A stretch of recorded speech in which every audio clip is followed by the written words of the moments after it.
शारदा, माझी जवळची मैत्रीण आहेस तू. माझ्या सुखदुःखात माझी सोबत करणारी, माझं छान व्हावं अशी सदिच्छा बाळगणारी. नुसतं प्रेमच नाही हा, तर रुसून पण बसतेस तू, हो ना? तशीच आई पण सदैव माझ्यासाठी विचार करत असते. 9 महिने मला पोटात वाढवलं, मला जीव द्यावा म्हणून तिने खूप संघर्ष सहन केला. तिच्या संघर्षाची जाण आहे मला. हल्ली ती माझ्याशी बोलत नाही,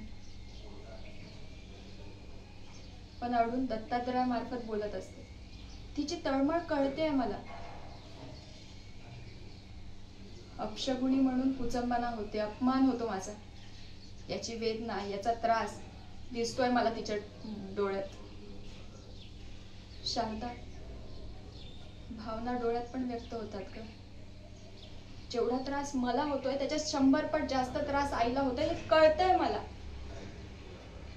मला ती खूप टोचून बोलते, पण ती माझ्यावर नाही, तर ती स्वतःवरच राग काढत असते. तिची तळमळ मला कळते. देवा, मला शक्ती दे. माझ्या हातून असं काहीतरी घडू दे की मला माझ्या आईच्या चेहऱ्यावर आनंद दिसेल.